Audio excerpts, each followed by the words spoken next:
কিছু বয়স্ক চাচা তারা সাধুয়ানদের সাথে একটা চুক্তি করে নিছে, সমঝোতা চুক্তি কইছে বাজি শেষ বয়স আর কয়দিন বাঁচি বলা যায় না, যে তোর শৈল্য কুলার তোমার এনাই বৌমু তুমি কিন্তু আমার জায়গা দিই।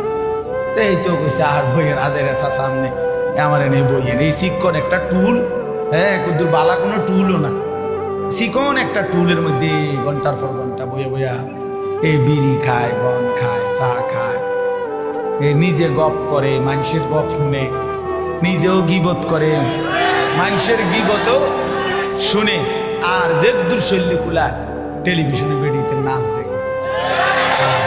কি অসিব্য মানুষ, এমন বুড়া অসিব্য বুড়া। হ্যাঁ হ্যাঁ, যদি বলেন লজ্জা লাগছে তাহলে ছেড়ে দেন আজকে, আপনি আজকে এই নাফরমানি ছেড়ে দেন।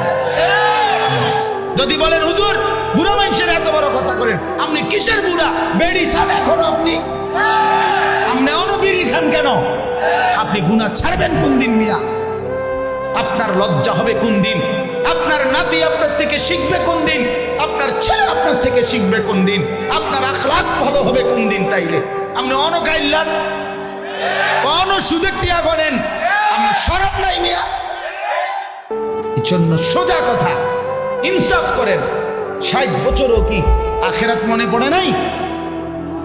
60 বছরও কি গুনাহ ছাড়ার টাইম হয় নাই? 60 বছরও বিড়ি সিগারেট, 60 বছরও চা দোকান, 60 বছরও টেলিভিশন। আস্তাগফিরুল্লাহ আস্তাগফিরুল্লাহ। গুনাহ ছাড়বে কোন দিন? তাই কোন দিন নাফরমানি ছাড়বে? কবর কি খামখেয়ালি? আখেরাত কি মামুর বাড়ি মিয়া? জান্নাত কি? জান্নাত আমনের ফুতে বিদেশ থেকে 10,000 দিছে, মসজিদে দিচ্ছেন, জান্নাত ক্লিয়ার। হ্যাঁ, জান্নাত আমনের মামুর বাড়ি। আপনি 10,000 দিয়ে বেহেশতে যাবেন গা? মসজিদে ফ্যান দুইয়ান দিছে, ওটা বেহেশত। আরে বাপ রে, আরে বাপ রে, বেহেশত কি? 2টা রুম আর একটা বারিন্দা, এটাতে তো বেহেশত। বেহেশত এই তোমার নাকি? 2টা রুম আর একটা বারান্দার নাম বেহেশত? এত বড় সাম্রাজ্য মালিক যাকে দিবে সবচেয়ে ছোট জান্নাত, আল্লাহ রসুল বলছে 10 দুনিয়া বরাবর। তার জন্য কোনো মূল্য দিতে হবে না, তার জন্য কোনো মেহনত করতে হবে না। এটা এত খামখেয়ালি হয়ে গেল। মাফ করে দিয়েন চাচারা, জিদ করে আমার লগে গুনাহ ছেড়ে দেন। যা বেটা হুজুর, বেটা এত বড় কথা কইছ বেটা, গেলাম না চা দোয়ান। আমি তো কই চাচা আপনার শরীরের একটা সেতড়ো, আপনি জিদ করে কালকে চা দোয়ানে যাইয়েন না। চা দোকানদারের ক্ষতি হবে না, আপনি চা খাই আইলেন না, আপনি বেড়ি চাইয়েন না, টেলিভিশন দেখেন, আপনি বিড়ি খানা ছাড়েন। বিড়ি জাহান্নামের খাবার, সরাসরি জাহান্নামীদের খাবার। কোরআন শরীফে আছে জাহান্নামীদের খাবারের বৈশিষ্ট্য, লা ইউসমিনু ওয়া লা ইউগনি মিন জু'। জাহান্নামীদের খাবার আল্লাহ বলছে এটার কোনো পুষ্টিও হয় না এবং এটার দ্বারা ক্ষুধাও নিবারণ হয় না। বিড়ি সিগারেট অবিকল এরকম, এটার দ্বারা শরীরের কোনো পুষ্টি হয় না এবং ক্ষুধাও নিবারণ হয় না। অতএব এটা জাহান্নামীদের খাবার। নাকে মুখে ধোঁয়া ছাড়ে, আগুন ছাড়ে, এটা বুঝে একটা কিছু হইতে পারে? এটা আমার সর্বোচ্চ বুঝাইয়ে দূর। এবারটা হয়তো আগের থেকে প্র্যাকটিস করতেছে। হ্যাঁ, মানে আগের থেকে আগুনের একটা অভ্যাস থাকলে পরে যখন ফুল আগুনে ডুববে এটার দ্বারা সুবিধা হবে। এটা জানে আমার তো কিছুটা অভ্যাস আগের থেকেই আছে, আর নাহলে অনেক একটু বাড়াইয়া দিছে আর আগুন।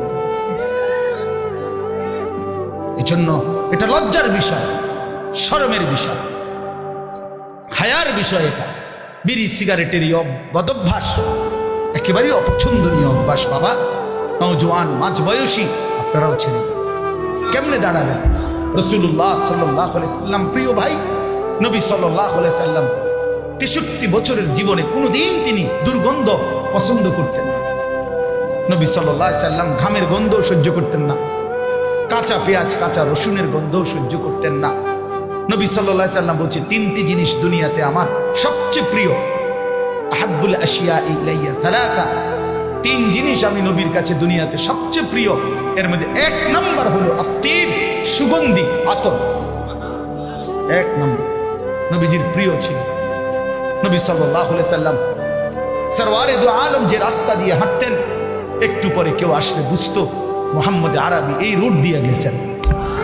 খুঁজতো মেশকের গ্রামে সুগন্ধিতে, সবাই আন্দাজ করত নবী আরবি এদিক দিয়ে দিচ্ছেন। আল্লাহ নবীর ঘাম মুবারকের দিকে সাহাবীরা অপেক্ষায় থাকতো। পবিত্র ঘামের এক ফোঁটা ঝরলে সেইটুকু ঘাম নিয়ে তারা আতর মেশক হিসাবে ব্যবহার করত। এত সুগন্ধিময় যিনি, তার সামনে সুপারিশের জন্য এই বিড়িওয়ালা মুখ লইয়া কেমনে দাঁড়ায়?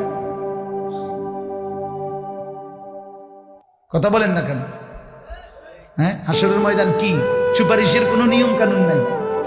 অনেকেই না না নিয়ম কানুন, অনেকেই বুঝছে আমি আমার গুনাহ আমি করতে থাকি, নবী আছে গেলেই জানবো। আরে বাপরে, এটা কে বললো বলেন? আপনি কইছেন তো? কে কই জিগার? আপনি নাই করেন, আপনি জিগার না। কথা বলেন। রাসূলুল্লাহ সাল্লাল্লাহু আলাইহি সাল্লাম যে সুপারিশ করবে, এটার কি কোনো নিয়ম কানুন নাই? কথা বলেন না, কোনো আইন কানুন আসেনি তো? তাইলে অবশ্যই আইন কানুন আছে, অবশ্যই নিয়ম কানুন আছে। নিয়ম কানুন থাকবে না কেন? বিধিনিষেধ থাকবে না কেন?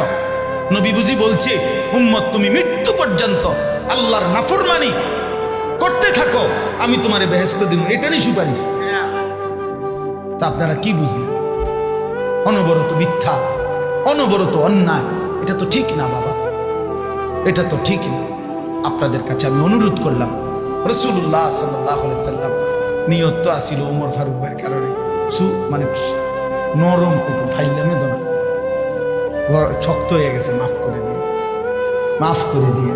আল্লাহ তাআলা আমাদের দিল বদলায় দেন, আল্লাহ তাআলা আমাদের জিন্দেগি বদলায় দেন। যুবক ভাই, আল্লাহ তাআলা নবী সাল্লাল্লাহু আলাইহি সাল্লাম মানুষকে কালেমার দাওয়াত দিতে গিয়ে 40 বছর বয়সে খুব পেরেশান ছিলেন, খুব পেরেশান ছিলেন। এই শেষ করে দিচ্ছি।